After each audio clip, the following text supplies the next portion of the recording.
Hello दोस्तों, स्वागत है आप सभी का प्रयास एजुकेशन प्लेटफॉर्म पर। और मैं विनय देशमुख आप सभी का तहे दिल से स्वागत करता हूं। तो बच्चों, आज हम करने जा रहे हैं अध्याय 4 के कुछ महत्वपूर्ण प्रश्न, जिसका नाम है द्विघात समीकरण। तो आइए बच्चों, द्विघात समीकरण को समझने के लिए सबसे पहले हम समझ लेते हैं कि द्विघात समीकरण होता क्या है। तो इसका एक मानक रूप होता है जिसको हम लिखते हैं a x square plus b x plus c बराबर 0। तो यह होता है हमारा एक द्विघात समीकरण का मानक रूप, जिसमें ये बी व सी ये क्या होते हैं, यहाँ पर एक वास्तविक संख्या होती है। क्या होती है?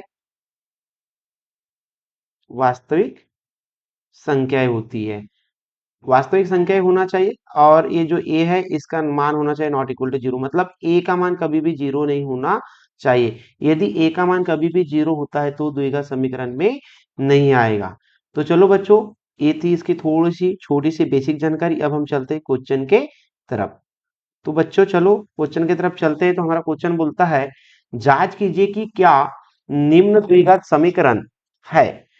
तो हमारे पास जो क्वेश्चन दिया, इसकी जांच करना है कि ये समीकरण द्विघात समीकरण है कि नहीं। तो इसको सॉल्व करने के सबसे पहले हम लेंगे हल। हल लेंगे तो हमारे पास जो दिया लिख देंगे x प्लस 1 का होल स्क्वायर बराबर 2, ब्रैकेट में आ जाएगा x माइनस 3। अब देखो बच्चों, यहाँ पे दिख रहा है a plus sorry x plus 1 का होल स्क्वायर। तो इसके लिए आप एक सर्व समीकरण लिखते हैं। वो जो सर्व समीकरण होती है a प्लस b का होल स्क्वायर बराबर क्या होता है, a का वर्ग plus 2ab plus B square. ठीक उसी प्रकार यहाँ पे देखते हैं तो a का मान x है और b का मान क्या है, 1 है। तो यहाँ पे क्या हो जाएगा, एक्स स्क्वायर प्लस 2, ये मतलब x, और b कितना, 1, तो एक गुना में आएंगे तो लिखने की जरूरत नहीं है, प्लस b का स्क्वायर मतलब 1 का स्क्वायर। फिर इसका गुना करेंगे तो 2 का 2x और 2 तिया 6 आ जाएगा। चलो बच्चों, अब एक्स स्क्वायर रहेगा जैसे का वैसा, प्लस 2x जैसे का वैसा, वह एक भी जैसे का वैसा। ये 2x को इधर पक्षांतर करूंगा तो इधर प्लस का है तो इधर आके क्या हो जाएगा, माइनस का 2x। ठीक उसी प्रकार इस 6 को भी इधर पक्षांतर कर देंगे हम। तो 6 को जब इधर पक्षांतर करेंगे तो इधर माइनस का है तो इधर आके क्या हो जाएगा, प्लस का 6। तो ये जाएगा प्लस का 6 बराबर कितना है, 0। एक्स स्क्वायर रहेगा जैसे का वैसा, ये 2x और ये माइनस 2x ये आपस में घट के क्या हो जाएंगे, 0 हो जाएंगे। 0 हो जाएंगे कि नहीं। तो यहाँ पे क्या आ जाएगा हमारे पास, प्लस का 0x माइनस सॉरी प्लस, ये प्लस और ये प्लस, तो ये जुड़ के कितना हो जाएगा, 7 बराबर कितना है यहाँ पर, 0। अब हम देखते हैं यहाँ पे कितना आ गया, 0। अब दिया गया जो हमारे पास मानक रूप है उसको लिख लेते हैं। हम यहाँ पे लिखेंगे, चूंकि उपरोक्त समीकरण, उपरोक्त समीकरण कहने का मतलब जो हमारा समीकरण आया है वो x square plus 0x plus 7 क्या कर रहा है, ये हमारे पास ये x square plus b x plus c बराबर 0 के रूप में है, के रूप में है। इसलिए हम कह सकते हैं कि हमारा जो x square plus 0x plus 7 बराबर 0 एक द्विघात समीकरण है। ये हो जाएगा हमारा आंसर। ओके, जैसे कि हमने शुरुआत में किए थे कि ए और बी और सी दोनों, तीनों की तीनों संख्या क्या होनी चाहिए, वास्तविक संख्या। तो सभी वास्तविक संख्या है तो हमारा आंसर इस तरह से आएगा। चलो बच्चों, अब चलते हैं हम नेक्स्ट क्वेश्चन के तरफ। अब नेक्स्ट क्वेश्चन की तरफ आ जाते हैं। नेक्स्ट क्वेश्चन क्या बोल रहा है, पढ़ लेते हैं एक बार। निम्न स्थितियों को द्विघात समीकरण के रूप में निरूपित कीजिए। मतलब हमारे पास जो स्थिति दी गई है उसको हमको क्या करना है, एक द्विघात समीकरण के रूप में निरूपित करना है। तो यहाँ पे देखते हैं क्वेश्चन क्या बोल रहा है, दो क्रमागत धनात्मक पूर्णांकों का गुणनफल 306 है, हमें पूर्णांकों को ज्ञात करना है। ओके, तो सबसे पहले हमारे पास दो धनात्मक पूर्णांक दिए तो हमको इसको मानना पड़ेगा। हमारे पास हमको पता नहीं है तो हमको सबसे पहले इसमें मानना पड़ेगा धनात्मक पूर्णांक क्या होते हैं करके।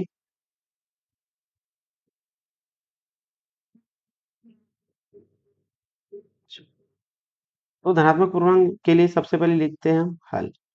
मान, सॉरी फिर से मैंने हम ही कर दिया हूँ यहाँ पर। क्या आएगा यहाँ पर? हल। हल। तो सबसे पहले हमको मानना पड़ेगा। क्या मानेंगे? दो क्रमागत धनात्मक पूर्णांक लिखेंगे। माना दो क्रमागत धनात्मक पूर्णांक। पहला धनात्मक पूर्णांक 100 हो जाएगा, वह दूसरा क्या हो जाएगा? x+1 है। अब चलेंगे हम प्रश्न के अनुसार, लिख देंगे यहाँ पे प्रश्नानुसार। प्रश्नानुसार करते हैं तो क्या? दो क्रमागत धनात्मक पूर्णांकों का गुणनफल, मतलब इन दोनों का गुणनफल। तो इनका गुणनफल क्या हो जाएगा? x, और ब्रैकेट में क्या आ जाएगा? x+1 बराबर कितना बोल रहा है वो? 306। तो आ जाएगा यहाँ पर 306। आगे सॉल्व करने के लिए इस x का इस पूरी संख्या के साथ गुना होगा, तो कर देंगे। x और x का गुना करेंगे तो आ जाएगा x का स्क्वायर, फिर ये प्लस और ये plus plus plus plus x का x बराबर कितना हो जाएगा? 306। अब एक्स स्क्वायर जैसे का वैसा, ए एक्स भी जैसे का वैसा। इस 306 को इधर पक्षांतर कर देंगे तो इधर आके हो जाएगा माइनस का 306, बराबर में कुछ नहीं बचेगा, मतलब जीरो। अभी इसको देखा जाए तो हमारा कहीं ना कहीं ये x square plus b x plus c बराबर जीरो के रूप में दिख रहा है। तो हम इसको बोलेंगे कि ये हमारा अभिष्ट वर्ग समीकरण होगा, यानी कि द्विघात समीकरण। तो यहाँ पे लिख देंगे अतः अभिष्ट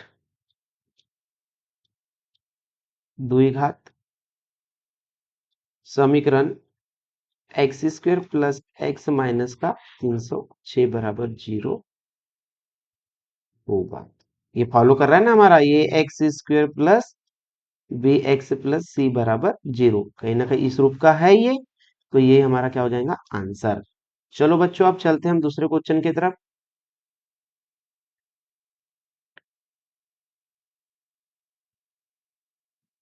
तो ये आ गया दूसरा क्वेश्चन। क्या बोलता है?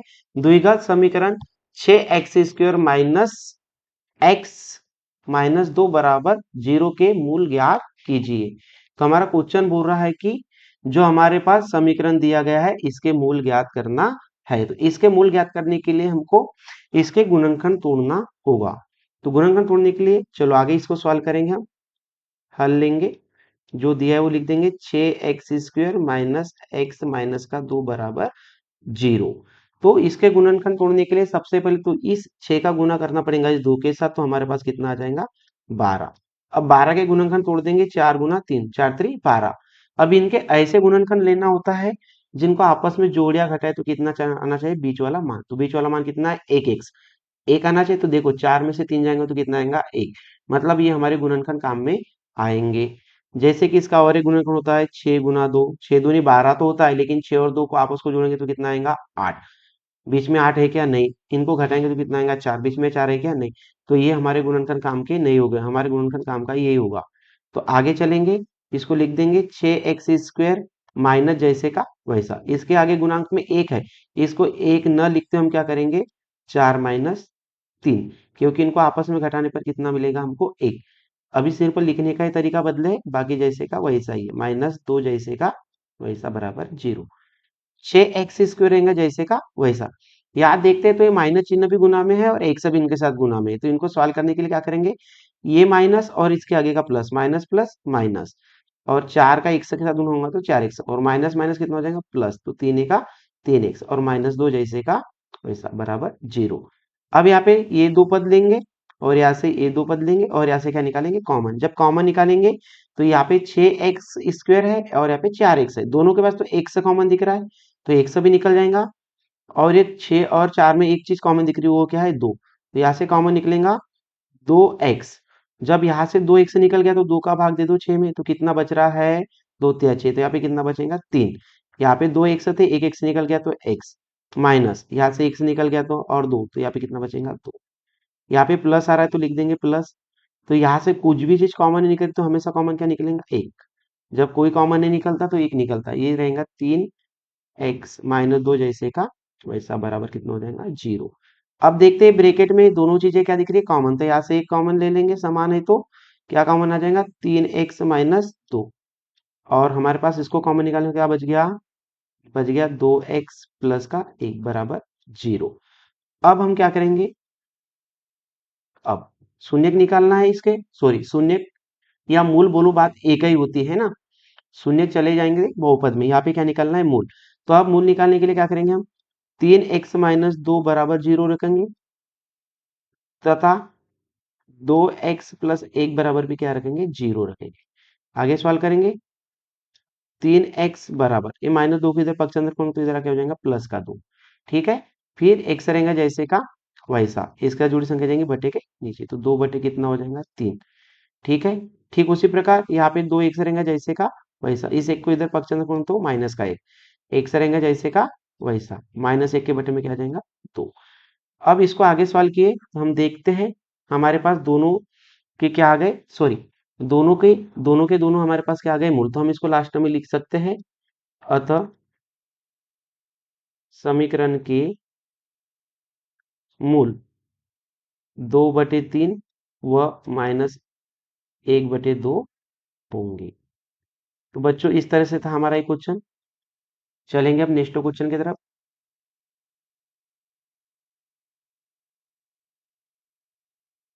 चलो नेक्स्ट क्वेश्चन आ गया बच्चों, ऐसी दो संख्याएं ज्ञात कीजिए जिनका योग 27 हो और गुणनफल कितना हो, 182। 182 हो, तो इसको सॉल्व करने के लिए सबसे पहले लिखेंगे हम हल। अब हमको पता है क्या कौन सी दो संख्या है, नहीं, तो हम सबसे पहले संख्या मान लेंगे, तो लिखेंगे यहाँ पे, माना संख्या x है, हमने पहली संख्या मान ली x, तब हमारी दूसरी संख्या क्या हो जाएगी, तब दूसरी संख्या, मान के चलो मेरे पास 27 रुपए है, तो वहां से मैंने 5 रुपए मान लिया हो, तो बची वाली जो संख्या रहेंगी या जो रुपए रहेंगे वो मैं 27 में से उसको घटा दूंगा। ठीक उसी प्रकार हमारी दूसरी संख्या क्या हो जाएंगे, यहाँ पे 27 - x है, या फिर हम इसको लिख सकते हैं होगी, क्या लिखेंगे, होगी, इसको मिटा देना। ठीक है,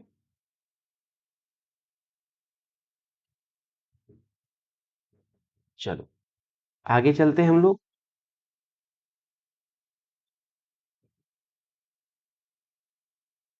अब प्रश्न के अनुसार करेंगे, प्रश्न के अनुसार क्या है, प्रश्न अनुसार, प्रश्न क्या बोलता है, ऐसी दो संख्या ज्ञात कीजिए जिनका योग कितना है, 27 है और गुणनफल कितना है इनका, 182। 182 है, तो इनका गुणनफल कर लेते हैं हम लोग, पहली संख्या का और, सॉरी मिस्टेक हो रही है यहाँ पे, 2 मिनट रुके, माफी चाहूंगा मैं आपसे।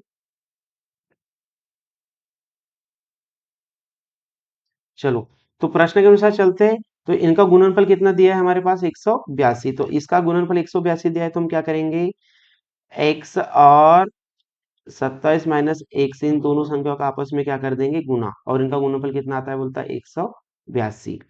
तो आगे सवाल करने के लिए सवाल करेंगे, तो 27 और x का गुना करने पे कितना हो जाएगा, 27x प्लस माइनस माइनस का कितना आ जाएगा, x स्क्वायर बराबर कितना हो जाएगा, 182। 182 हो जाएगा। अब देखो, मैं इसको थोड़ा अरेंज करके लिखूंगा, ये एक्स स्क्वायर को पहले लिखूंगा, फिर ये प्लस का 27x बाद में लिख देंगे, और इस 182 को इधर पक्षांतर का क्या आएंगे, तो ये जाएंगे 182 बराबर 0। अब देखते हैं, तो यहाँ पे माइनस माइनस आ रहा है, तो इसका माइनस हटाने के लिए यहाँ से मैं माइनस कॉमन निकालूंगा, तो हमारे पास क्या बचेगा, एक्स स्क्वायर, ये माइनस और ये प्लस, माइनस प्लस क्या हो जाएगा, माइनस, तो 27x और ये हो जाएगा प्लस 182, माइनस माइनस 182 बराबर 0। जब भी हम माइनस चिन्हों को कॉमन निकालते हैं तो बाकी के सभी चिन्ह आपस में क्या हो जाते हैं, बदल जाते हैं। अब ये माइनस इधर आके 0 हो जाएगा, तो हमारे पास क्या बचेगा, x square minus 27x plus 182 बराबर कितना हो जाएगा, 0। अब यहाँ से हमको कुछ चीजें, सबसे पहले तो गुणनखंड तोड़ना पड़ेगा। अगर हम गुणनखंड तोड़ते ही इस 182 का गुणनखंड तोड़ेंगे, तो ये आ जाएगा हमारे पास 14 × 13, और हमारा नियम बोलता है कि इनको गुना करे तो कितना आना चाहिए, 182, और आपस में इनको जोड़ा घटाए तो कितना आना चाहिए, 27। तो इन दोनों को जोड़ने पर कितना आएगा, 27, तो यही गुणनखंड लेंगे। तो यहाँ पे देखते हैं हम, एक्स स्क्वायर माइनस जैसे का वैसा। अब ये हमारे पास कितना है यहाँ पे 14 और 13, तो इसको लिख देंगे 14 और 13। 27 में लिखते हैं हम क्या लिख देंगे यहाँ पे 14 प्लस 13 और इधर x प्लस 182 बराबर 0।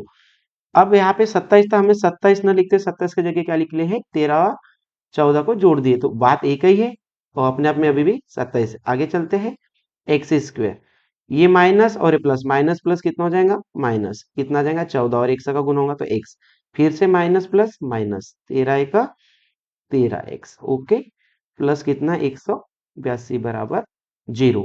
अब आगे देखते हैं बच्चों हम लोग, तो यहाँ पे हम ये दो जोड़ी बन जाएंगी, यहाँ पर यहाँ से कोई चीज कॉमन लेंगे तो यहाँ से पहले में से x कॉमन आ जाएगा तो क्या बचेगा x माइनस का 14, यहाँ पे माइनस चिन्ह तो सबसे पहले माइनस ले लेंगे, दोनों के पास से 13 कॉमन आ जाएगा तो हमारे पास क्या बचेगा x, और ये माइनस और ये प्लस, माइनस प्लस माइनस, यहाँ पे कितना 13 निकल गया तो कितना बचेगा 14 बराबर कितना है 0। अब देखो यहाँ पे दोनों ब्रैकेट में समान संख्या है तो यहाँ से भी एक संख्या कॉमन निकालेंगे, x माइनस कितना 14, और तो हमारे पास क्या बच रहा है x माइनस 13 बराबर क्या हो जाएगा 0। अब क्वेश्चन में संख्या ज्ञात करने बोला है, तो अब संख्या ज्ञात करने के लिए हमको क्या करना पड़ेगा, यहाँ पे लिखेंगे अब x माइनस 14 बराबर 0 तथा x माइनस 13 बराबर 0। अब आगे चलो तो क्या हो जाएगा x रहेगा जैसे का वैसा, इस 14 को इधर पक्षांतर कर दूंगा तो माइनस का है तो इधर आके हो जाएगा प्लस का 14, ठीक उसी प्रकार यहाँ पे भी x जैसे का वैसा, इस तरह को इधर पक्षांतर कर देंगे तो क्या जाएगा 13। तो यहाँ पर हम लिख सकते हैं अतः में दो संख्याएं मिल गई हमारे पास, अतः संख्याएं 13 व 14 होगी। इस तरीके से इसका आंसर हो जाएगा बच्चों। क्वेश्चन इंपॉर्टेंट है, तैयार करके जरूर जाएगा। ठीक है बच्चों, अब यहाँ पे मैंने ये रब कार्य किया था, ये आपको लिखना नहीं है, यहाँ पे मैंने आपको समझाने के लिए लिया था। ठीक है बच्चों, अब चलते हैं हम नेक्स्ट क्वेश्चन के तरफ। अब नेक्स्ट क्वेश्चन की तरफ जाने से पहले हम यहाँ पे कुछ समझ लेंगे। ये जो आपके पास एक सूत्र दिख रहा है, समीकरण x square plus b x plus c बराबर 0 के मूल के लिए, तो ये श्रीधराचार्य का नियम सूत्र कहलाता है। क्या कहलाता है? श्रीधराचार्य का सूत्र। किसका सूत्र? इसको हम श्रीधराचार्य सूत्र भी बोलते हैं। ठीक है, अब यहाँ पे प्लस माइनस चिन्ह दिख रहा होगा, तो इसको अगर आगे सॉल्व करना हो तो एक बार प्लस चिन्ह के लिए लेते हैं। जब प्लस चिन्ह के लिए लेंगे तो इसका क्या हो जाता है minus B plus under root के अंदर आ जाएगा बी स्क्वायर माइनस 4ac बटे 2a। अब माइनस के लिए अगर लेते हैं इसको तो क्या आ जाएगा minus B minus under root में आ जाएगा B square minus 4ac upon 2a। ठीक है बच्चों, यहाँ पे दोनों चिन्हों का अलग अलग अगर सार देखेंगे तो कुछ इस तरह से बनेगा।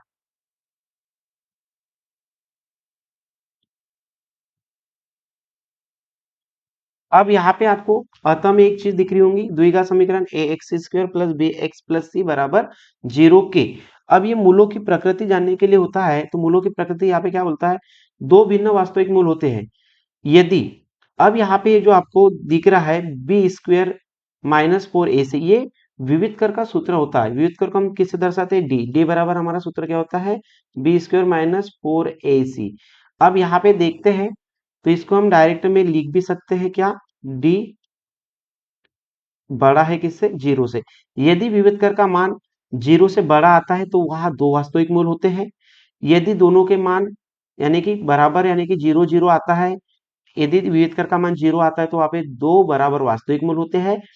और यदि इसका मान 0 से छोटा आ जाए, 0 से छोटा कब आएगा, जब कोई भी आंसर हमारा ऋणात्मक आएगा, तब क्या आएगा ऋणात्मक, तब क्या हो जाएगा उसमें कोई भी वास्तविक मूल नहीं होंगे।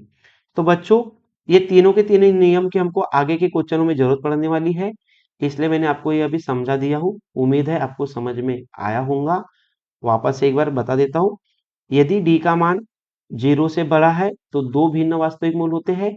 यदि डी का मान 0 के बराबर है यानी कि डी का मान भी 0 और इधर 0 की कंडीशन फॉलो करता है तो वहां पे दो बराबर वास्तविक मूल होंगे। और यदि डी का मान 0 से छोटा आता है, अब 0 से छोटा कब आएगा, जब ऋणात्मक मान आएगा तब, तो वहां पे कोई भी वास्तविक मूल नहीं होंगे। तो बच्चों आपको ये दोनों सूत्र अच्छे से याद होना चाहिए। चलो अब चलते हैं क्वेश्चन के तरफ।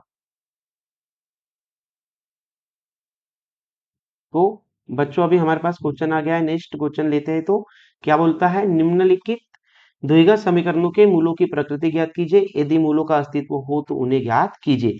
यदि यहाँ पे मूलों का अस्तित्व आएगा तो हमको सवाल करना है, यदि मूलों का अस्तित्व नहीं आएगा तो हमको सवाल नहीं करना है। तो सबसे पहले लेंगे हम यहाँ पे क्या, हल।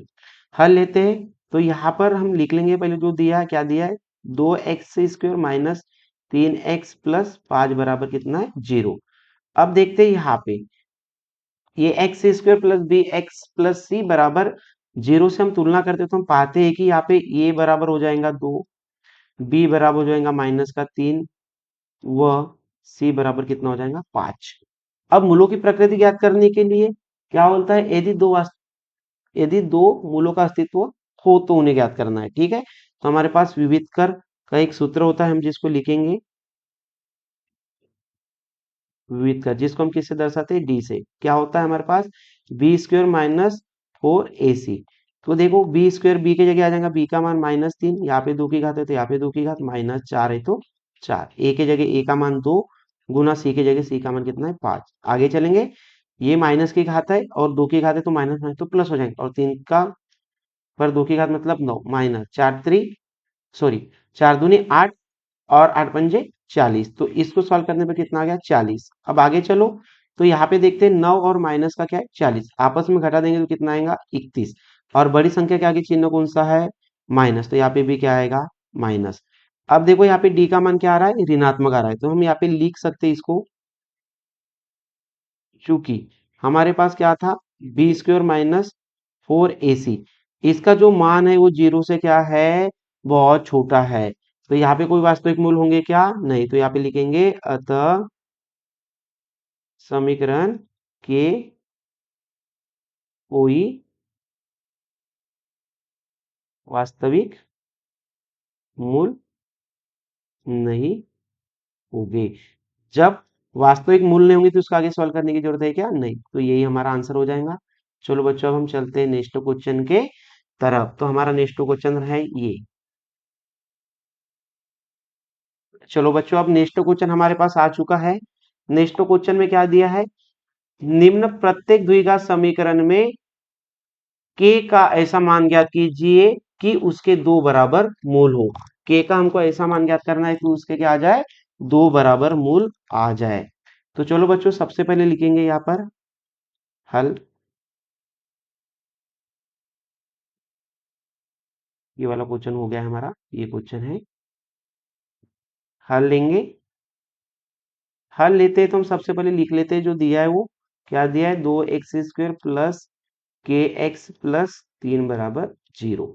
हम यहाँ पे लिख देंगे, यहाँ ये बराबर कितना हो जाएगा, 2, बी का दूसरा पद बराबर कितना हो जाएगा, के, तथा सी का मान कितना हो जाएगा, 3।